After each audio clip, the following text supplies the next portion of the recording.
Washington Irving's The Legend of Sleepy Hollow, Part 2. All was now bustle and hubbub in the late quiet schoolroom. The scholars were hurried through their lessons, without stopping at trifles. Those who were nimble skipped over half with impunity, and those who were tardy had a smart application now and then in the rear to quicken their speed, or help them over a tall word. Books were flung aside without being put away on the shelves, inkstands were overturned, benches thrown down, and the whole school was turned loose an hour before the usual time, bursting forth like a legion of young imps, yelping and racketing about the green in joy of their early emancipation. The gallant Ichabod now spent at least an extra half-hour at his toilet, brushing and furbishing up his best, and indeed only suit of rusty black, and arranging his locks by a bit of broken looking-glass that hung up in the schoolhouse. That he might make his appearance before his mistress in the true style of a cavalier, he borrowed a horse from the farmer with whom he was domiciliated, a choleric old Dutchman of the name of Hans van Ripper, and thus gallantly mounted issued forth like a knight-errant in quest of adventures. But it is meet I should, in the true spirit of romantic story, give some account of the looks and equipments of my hero and his steed. The animal he bestrode was a broken-down plough-horse that had outlived almost everything but his viciousness. He was gaunt and shagged, with a ewe neck and a head like a hammer. His rusty mane and tail were tangled and knotted with burrs. One eye had lost its pupil, and was glaring and spectral, but the other had the gleam of a genuine devil in it. Still, he must have had fire and metal in his day, if we may judge from the name he bore of Gunpowder. He had, in fact, been a favourite steed of his master's, the choleric Van Ripper, who was a furious rider, and had infused very probably some of his own spirit into the animal, for, old and broken down as he looked, there was more of the lurking devil in him than in any young filly in the country. Ichabod was a suitable figure for such a steed. He rode with short stirrups, which brought his knees nearly up to the pommel of the saddle. His sharp elbows stuck out like grasshoppers. He carried his whip perpendicularly in his hand like a scepter, and as his horse jogged on, the motion of his arms was not unlike the flapping of a pair of wings. A small wool hat rested on the top of his nose, for so his scanty strip of forehead might be called, and the skirts of his black coat fluttered out almost to the horse's tail. Such was the appearance of Ichabod and his steed, as they shambled out of the gate of Hans van Ripper, and it was altogether such an apparition as is seldom to be met with in the broad daylight. It was, as I have said, a fine autumnal day. The sky was clear, and nature wore that rich and golden livery which we always associate with the idea of abundance. The forests had put on their sober brown and yellow, while some trees of the tenderer kind had been nipped by the frosts into brilliant dyes of orange, purple, and scarlet. Streaming files of wild ducks began to make their appearance high in the air. The bark of the squirrel might be heard from the groves of beech and hickory nuts, and the pensive whistle of the quail at intervals from the neighboring stubble field. The small birds were taking their farewell banquets. In the fullness of their revelry they fluttered, chirping and frolicking from bush to bush and tree to tree, capricious from the very profusion and variety around them. There was the honest cock-robin, the favorite game of stripling sportsmen, with its loud, querulous notes, and the twittering blackbirds flying in sable clouds, and the golden-winged woodpecker with his crimson crest, his broad black gorget and splendid plumage, and the cedar bird with its red-tipped wings and yellow-tipped tail, and its little Montiero cap of feathers, and the blue jay, that noisy coxcomb, in his gay light blue coat and white underclothes, screaming and chattering, nodding and bobbing and bowing and pretending to be on good terms with every songster of the grove.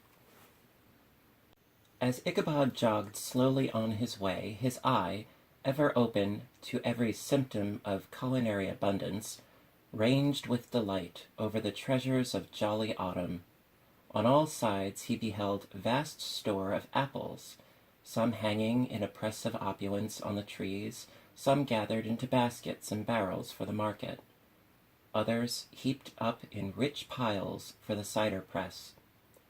Farther on he beheld great fields of Indian corn, with its golden ears peeping from their leafy coverts, and holding out the promise of cakes and hasty pudding, and the yellow pumpkins lying beneath them, turning up their fair round bellies to the sun, and giving ample prospects of the most luxurious of pies. And anon he passed the fragrant buckwheat fields, breathing the odor of the beehive, and, as he beheld them, soft anticipations stole over his mind of dainty slapjacks, well buttered and garnished with honey or treacle by the delicate little dimpled hand of Katrina Van Tassel. Thus feeding his mind with many sweet thoughts and sugared suppositions, he journeyed along the sides of a range of hills which look out upon some of the goodliest scenes of the mighty Hudson. The sun gradually wheeled his broad disk down into the west. The wide bosom of the Tappan Zee lay motionless and glossy, excepting that here and there a gentle undulation waved and prolonged the blue shadow of the distant mountain.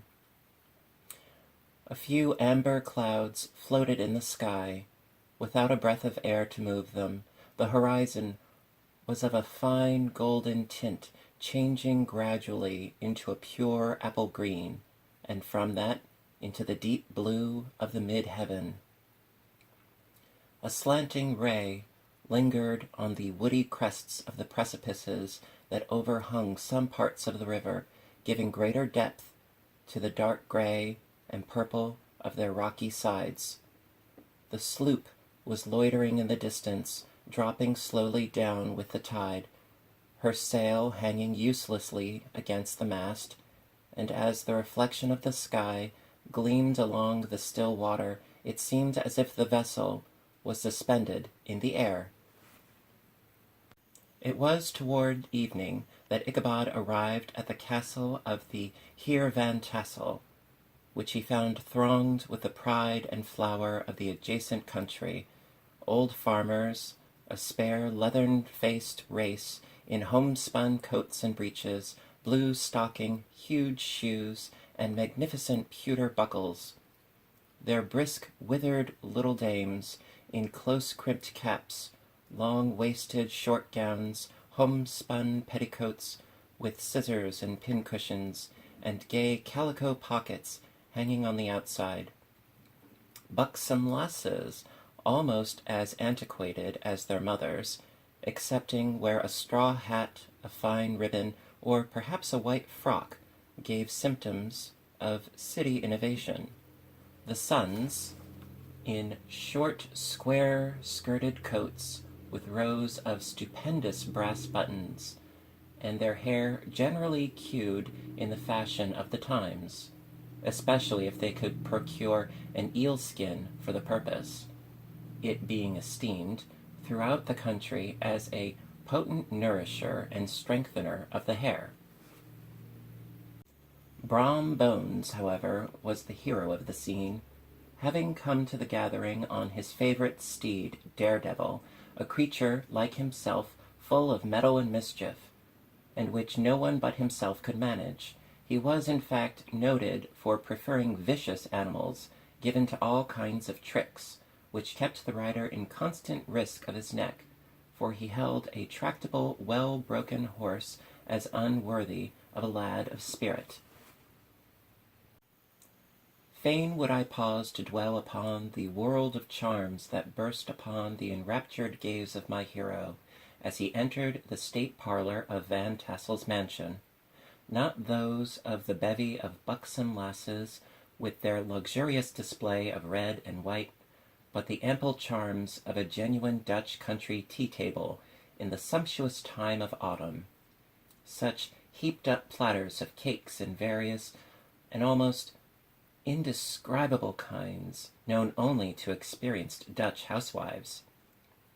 There was the dowdy doughnut, the tender olie koek, and the crisp and crumbling cruller, sweet cakes and short cakes, ginger cakes and honey cakes, and the whole family of cakes. And then there were apple pies and peach pies and pumpkin pies, besides slices of ham and smoked beef, and moreover delectable dishes of preserved plums and peaches and pears and quinces, not to mention broiled shad and roasted chickens, together with bowls of milk and cream, all mingled higgledy-piggledy, pretty much as I have enumerated them, with the motherly teapot sending up its clouds of vapor from the midst. Heaven bless the mark. I want breath and time to discuss this banquet as it deserves, and am too eager to get on with my story. Happily, Ichabod Crane was not in so great a hurry as his historian, but did ample justice to every dainty. He was a kind and thankful creature, whose heart dilated in proportion as his skin was filled with good cheer, and whose spirits rose with eating as some men's do with drink. He could not help, too, rolling his large eyes round him as he ate, and chuckling with the possibility that he might one day be lord of all this scene of almost unimaginable luxury and splendor. Then he thought how soon he'd turn his back upon the old schoolhouse, snap his fingers in the face of Hans Van Ripper and every other niggardly patron, and kick any itinerant pedagogue out of doors that should dare to call him comrade. Old Baltus Van Tassel moved about among his guests with a face dilated with content and good humor, round and jolly as the harvest moon. His hospitable intentions were brief but expressive, being confined to a shake of the hand, a slap on the shoulder, a loud laugh, and a pressing invitation to fall to and help themselves. And now the sound of the music from the common room or hall summoned to the dance. The musician was an old gray-headed man who had been the itinerant orchestra of the neighborhood for more than half a century. His instrument was as old and battered as himself. The greater part of the time he scraped on 2 or 3 strings, accompanying every movement of the bow with a motion of the head, bowing almost to the ground, and stamping with his foot whenever a fresh couple were to start. Ichabod prided himself upon his dancing as much as upon his vocal powers. Not a limb, not a fibre about him was idle, and to have seen his loosely hung frame in full motion and clattering about the room, you would have thought St. Vitus himself, that blessed patron of the dance, was figuring before you in person. How could the flogger of urchins be otherwise than animated and joyous? The lady of his heart was his partner in the dance, and smiling graciously in reply to all his amorous oglings, while Brom Bones, sorely smitten with love and jealousy, sat brooding by himself in one corner. While the dance was at an end, Ichabod was attracted to a knot of the sager folks who, with old Van Tassel, sat smoking at one end of the piazza, gossiping over former times and drawing out long stories about the war. This neighborhood, at the time of which I am speaking, was one of those highly favored places which abound with chronicle and great men. The British and American line had run near it during the war. It had therefore been the scene of marauding and infested with refugees, cowboys, and all kinds of border chivalry. Just sufficient time has elapsed to enable each storyteller to dress up his tale with a little becoming fiction and the indistinctness of his recollection, to make himself the hero of every exploit. There was the story of Doofy Martling, a large blue-bearded Dutchman, who had nearly taken a British frigate with an old iron 9-pounder from a mud breastwork, only that his gun burst at the 6th discharge.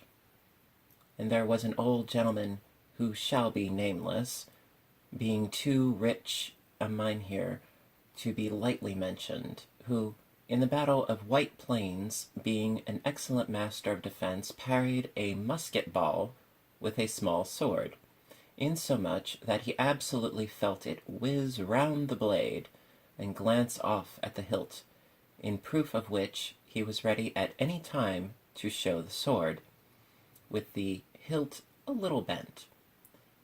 There were several more that had been equally great in the field, not one of whom but was persuaded that he had a considerable hand in bringing the war to a happy termination. But all these were nothing to the tales of ghosts and apparitions that succeeded. The neighborhood is rich in legendary treasures of the kind. Local tales and superstitions thrive best in these sheltered, long-settled retreats, but are trampled underfoot by the shifting throng that forms the population of most of our country places. Besides, there is no encouragement for ghosts in most of our villages, for they have scarcely had time to finish their first nap and turn themselves in their graves before their surviving friends have traveled away from the neighborhood, so that when they turn out at night to walk their rounds, they have no acquaintance left to call upon. This is perhaps the reason why we so seldom hear of ghosts, except in our long-established Dutch communities. The immediate cause, however, of the prevalence of supernatural stories in these parts was doubtless owing to the vicinity of Sleepy Hollow. There was a contagion in the very air that blew from the haunted region. It breathed forth an atmosphere of dreams and fancies infecting all the land. Several of the Sleepy Hollow people were present at Van Tassel's, and, as usual, were doling out their wild and wonderful legends. Many dismal tales were told about funeral trains and mourning cries and wailings heard and seen about the great tree where the unfortunate Major Andre was taken, and which stood in the neighborhood. Some mention was made also of the woman in white that haunted the dark glen at Raven Rock, and was often heard to shriek on winter nights before a storm, having perished there in the snow. The chief part of the stories, however, turned upon the favorite spectre of Sleepy Hollow, the Headless Horseman, who had been heard several times of late patrolling the country, and it was said tethered his horse nightly among the graves in the churchyard. The sequestered situation of this church seems always to have made it a favorite haunt of troubled spirits. It stands on a knoll, surrounded by locust trees and lofty elms, from among which its decent whitewashed walls shine modestly forth, like Christian purity beaming through the shades of retirement. A gentle slope descends from it to a silver sheet of water, bordered by high trees, between which peeps may be caught at the blue hills of the Hudson. To look upon its grass-grown yard, where the sunbeams seem to sleep so quietly, one would think that there at least the dead might rest in peace. On one side of the church extends a wide woody dell, along which raves a large brook among broken rocks and trunks of fallen trees. over a deep black part of the stream, not far from the church, was formerly thrown a wooden bridge. The road that led to it and the bridge itself were thickly shaded by overhanging trees, which cast a gloom about it, even in the daytime, but occasioned a fearful darkness at night. This was one of the favorite haunts of the Headless Horseman, and the place where he was most frequently encountered. The tale was told of old Brower, a most heretical disbeliever in ghosts, how he met the horseman returning from his foray into Sleepy Hollow, and was obliged to get up behind him, how they galloped over bush and brake, over hill and swamp, until they reached the bridge, when the horseman suddenly turned into a skeleton, threw old Brower into the brook, and sprang away over the tree-tops with a clap of thunder. This story was immediately matched by a thrice marvelous adventure of Brom Bones, who made light of the galloping Hessian as an arrant jockey. He affirmed that, on returning one night from the neighboring village of Sing Sing, he had been overtaken by this midnight trooper, that he had offered to race with him for a bowl of punch, and should have won it too, for Daredevil beat the goblin horse all hollow. But just as they came to the church bridge, the Hessian bolted and vanished in a flash of fire. All these tales, told in that drowsy undertone with which men talk in the dark, the countenances of the listeners only now and then receiving a casual gleam from the glare of a pipe, sank deep in the mind of Ichabod.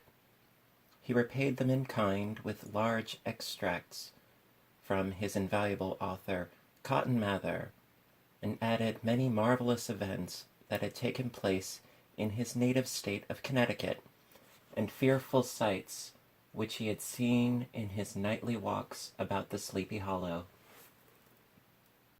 The revel now gradually broke up. The old farmers gathered together their families in their wagons, and were heard for some time rattling along the hollow roads and over the distant hills. Some of the damsels mounted on pillions behind their favorite swains, and their light-hearted laughter, mingling with the clatter of hoofs, echoed along the silent woodlands, sounding fainter and fainter until they gradually died away, and the late scene of noise and frolic was all silent and deserted. Ichabod only lingered behind, according to the custom of country lovers, to have a tete-a-tete with the heiress, fully convinced that he was now on the high road to success. What passed at this interview I will not pretend to say, for in fact I do not know. Something, however, I fear me, must have gone wrong, for he certainly sallied forth, after no great interval, with an air quite desolate and chop-fallen. Oh, these women, these women! Could that girl have been playing off any of her coquettish tricks? Was her encouragement of the poor pedagogue all a mere sham to secure her conquest of his rival? Heaven only knows, not I. Let it suffice to say, Ichabod stole forth with the air of one who had been sacking a hen-roost, rather than a fair lady's heart.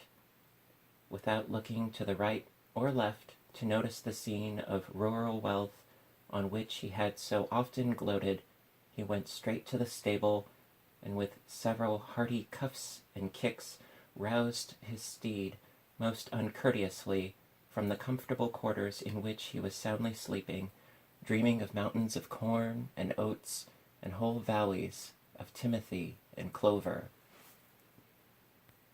It was the very witching time of night that Ichabod, heavy-hearted and crestfallen, pursued his travel homewards, along the sides of the lofty hills which rise above Tarrytown, and which he had traversed so cheerily in the afternoon.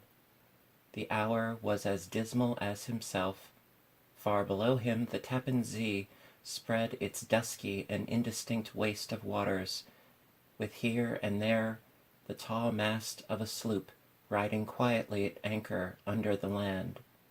In the dead hush of midnight, he could even hear the barking of the watchdog from the opposite shore of the Hudson, but it was so vague and faint as only to give an idea of his distance from this faithful companion of man. Now and then, too, the long-drawn crowing of a cock accidentally awakened would sound far, far off, from some farmhouse away among the hills, but it was like a dreaming sound in his ear.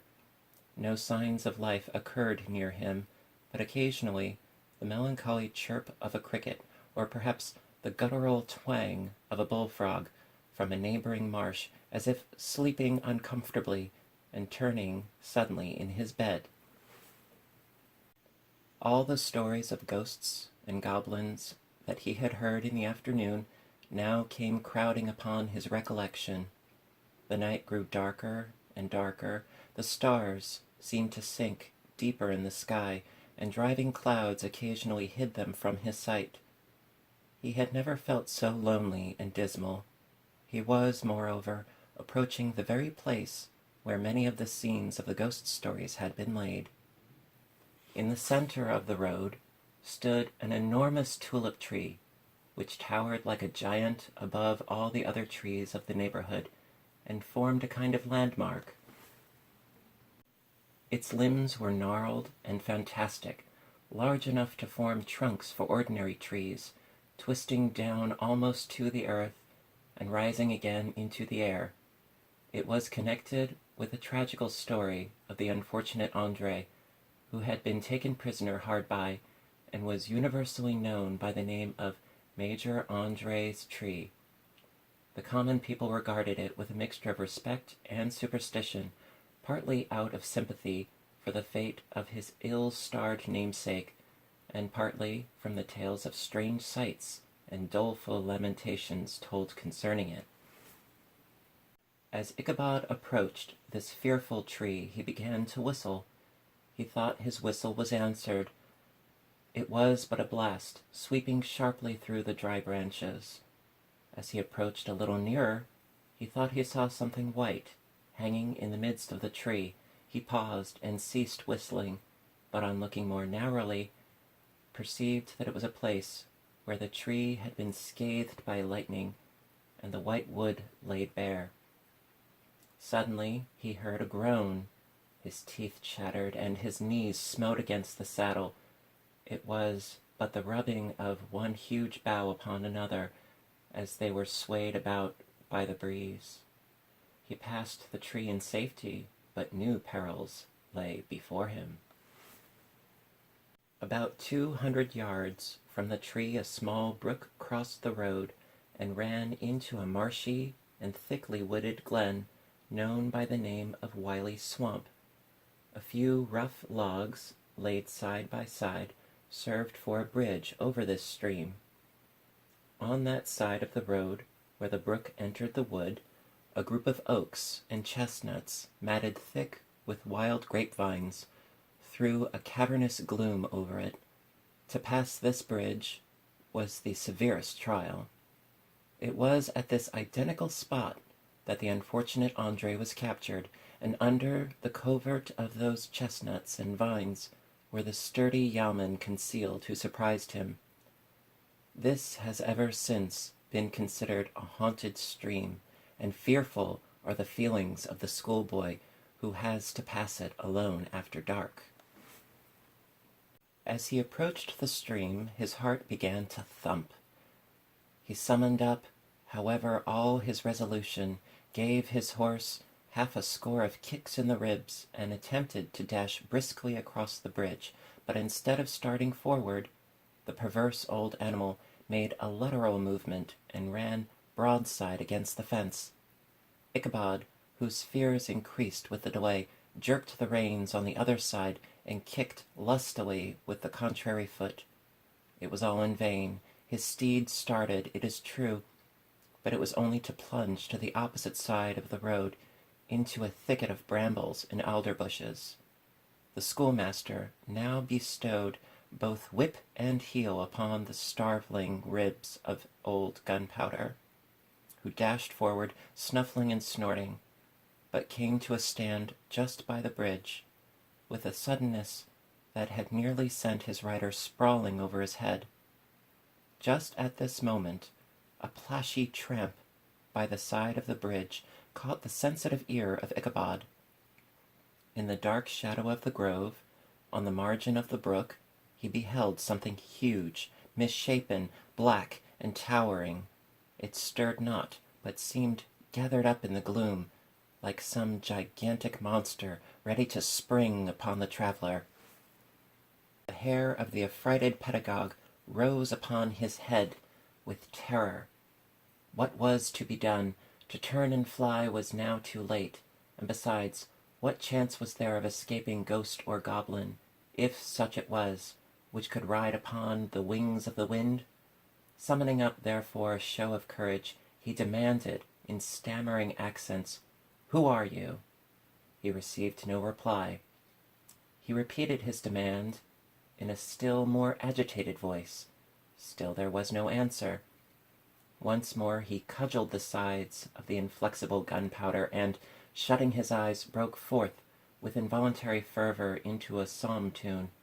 Just then the shadowy object of alarm put itself in motion, and, with a scramble and a bound, stood at once in the middle of the road. Though the night was dark and dismal, yet the form of the unknown might now in some degree be ascertained. He appeared to be a horseman of large dimensions, and mounted on a black horse of powerful frame. He made no offer of molestation or sociability, but kept aloof on one side of the road, jogging along on the blind side of old Gunpowder, who had now got over his fright and waywardness. Ichabod, who had no relish for this strange midnight companion, and bethought himself of the adventure of Brom Bones with the galloping Hessian, now quickened his steed in hopes of leaving him behind. The stranger, however, quickened his horse to an equal pace. Ichabod pulled up and fell into a walk, thinking to lag behind. The other did the same. His heart began to sink within him. He endeavored to resume his psalm tune, but his parched tongue clove to the roof of his mouth, and he could not utter a stave.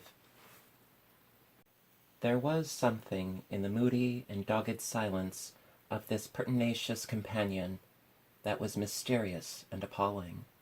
It was soon fearfully accounted for.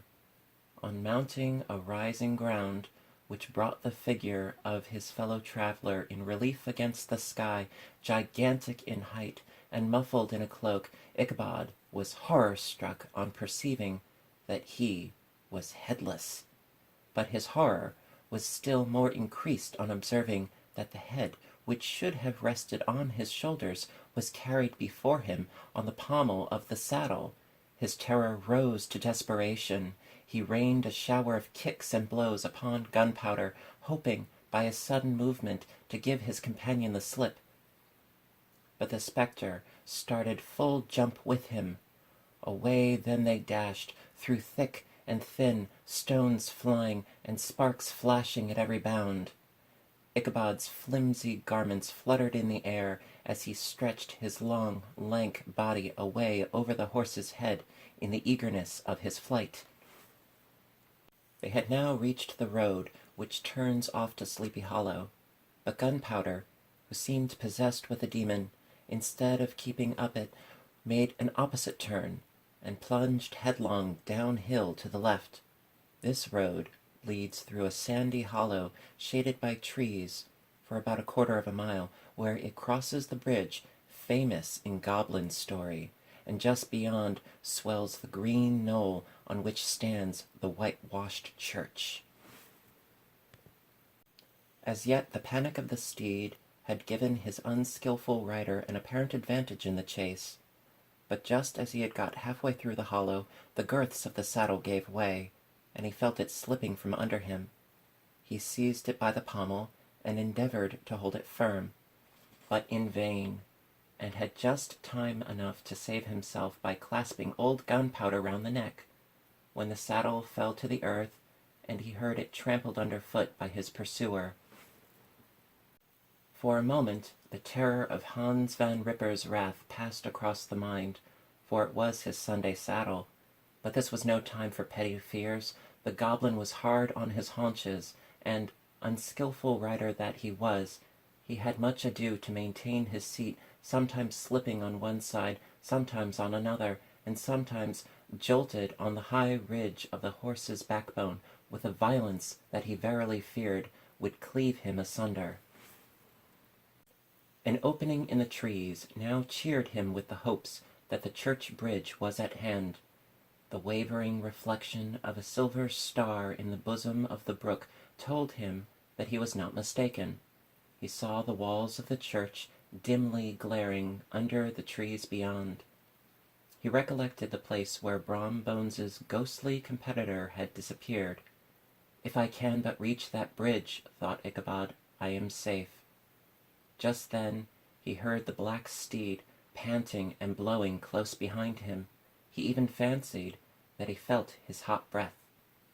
Another convulsive kick in the ribs, and old Gunpowder sprang upon the bridge. He thundered over the resounding planks. He gained the opposite side, and now Ichabod cast a look behind to see if his pursuer should vanish, according to the rule, in a flash of fire and brimstone.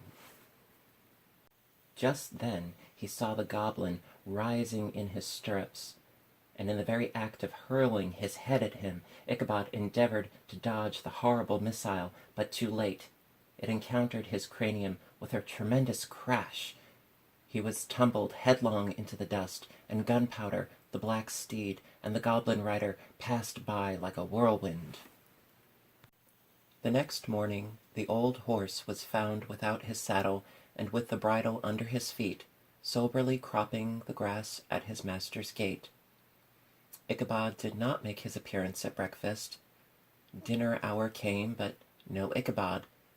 The boys assembled at the schoolhouse and strolled idly about the banks of the brook, but no schoolmaster. Hans Van Ripper now began to feel some uneasiness about the fate of poor Ichabod and his saddle. An inquiry was set on foot, and after diligent investigation they came upon his traces. In one part of the road leading to the church was found the saddle, trampled in the dirt, the tracks of horses' hoofs deeply dented in the road, and evidently at furious speed were traced to the bridge, beyond which, on the bank of a broad part of the brook, where the water ran deep and black, was found the hat of the unfortunate Ichabod, and close beside it a shattered pumpkin. The brook was searched, but the body of the schoolmaster was not to be discovered. Hans Van Ripper, as executor of his estate, examined the bundle which contained all his worldly effects. They consisted of 2 shirts and a half, 2 stocks for the neck, a pair or 2 of worsted stockings, an old pair of corduroy small clothes, a rusty razor, a book of psalm tunes, full of dog's ears, and a broken pitch-pipe. As to the books and furniture of the schoolhouse, they belonged to the community, excepting Cotton Mather's History of Witchcraft, a New England Almanac, and a book of dreams and fortune-telling, in which last was a sheet of foolscap, much scribbled and blotted in several fruitless attempts to make a copy of verses in honor of the heiress of Van Tassel. These magic books and the poetic scrawl were forthwith consigned to the flames by Hans Van Ripper, who from that time forward determined to send his children no more to school, observing that he never knew any good come of this same reading and writing. Whatever money the schoolmaster possessed, and he had received his quarter's pay but a day or 2 before, he must have had about his person at the time of his disappearance. The mysterious event caused much speculation at the church on the following Sunday. Knots of gazers and gossips were collected in the churchyard, at the bridge, and at the spot where the hat and pumpkin had been found. The stories of Brower, of Bones, and a whole budget of others were called to mind, and when they had diligently considered them all, and compared them with the symptoms of the present case, they shook their heads, and came to the conclusion that Ichabod had been carried off by the galloping Hessian. As he was a bachelor, and in nobody's debt, nobody troubled his head any more about him. The school was removed to a different quarter of the hollow, and another pedagogue reigned in his stead. It is true, an old farmer, who had been down to New York on a visit several years after, and from whom this account of the ghastly adventure was received, brought home the intelligence that Ichabod Crane was still alive, that he had left the neighborhood partly through fear of the goblin and Hans van Ripper, and partly in mortification at having been suddenly dismissed by the heiress, that he had changed his quarters to a distant part of the country, had kept school and studied law at the same time, had been admitted to the bar, turned politician, electioneered, written for the newspapers, and finally had been made a justice of the 10-pound court. Brom Bones, too, who shortly after his rival's disappearance conducted the blooming Katrina in triumph to the altar, was observed to look exceedingly knowing whenever the story of Ichabod was related, and always burst into a hearty laugh at the mention of the pumpkin, which led some to suspect that he knew more about the matter than he chose to tell. The old country wives, however, who are the best judges of these matters, maintain to this day that Ichabod was spirited away by supernatural means, and it is a favorite story often told about the neighborhood round the winter evening fire. The bridge became more than ever an object of superstitious awe, and that may be the reason why the road has been altered of late years, so as to approach the church by the border of the mill pond. The schoolhouse, being deserted, soon fell to decay, and was reported to be haunted by the ghost of the unfortunate pedagogue, and the ploughboy, loitering homeward of a still summer evening, has often fancied his voice at a distance, chanting the melancholy psalm tune among the tranquil solitudes of Sleepy Hollow. Postscript, found in the handwriting of Mr. Knickerbocker. The preceding tale is given, almost in the precise words in which I heard it related at a corporation meeting of the ancient city of Manhattus, at which were present many of its sagest and most illustrious burghers. The narrator was a pleasant, shabby, gentlemanly old fellow in pepper and salt clothes, with a sadly humorous face, and one whom I strongly suspected of being poor, he made such efforts to be entertaining. When his story was concluded, there was much laughter and approbation, particularly from 2 or 3 deputy aldermen, who had been asleep the greater part of the time. There was, however, one tall, dry-looking old gentleman, with beetling eyebrows, who maintained a grave and rather severe face throughout, now and then folding his arms, inclining his head, and looking down upon the floor, as if turning a doubt over his mind. He was one of your wary men who never laugh, but on good grounds, when they have reason and the law on their side. When the mirth of the rest of the company had subsided, and silence was restored, he had leaned one arm on the elbow of his chair, and sticking the other akimbo, demanded, with a slight but exceedingly sage motion of the head and contraction of the brow, what was the moral of the story, and what it went to prove. The storyteller, who was just putting a glass of wine to his lips as a refreshment after his toils, paused for a moment, looked at his inquirer with an air of infinite deference, and, lowering the glass slowly to the table, observed that the story was intended most logically to prove. There is no situation in life but has its advantages and pleasures, provided we will but take a joke as we find it. That therefore he that runs races with goblin troopers is likely to have rough riding of it.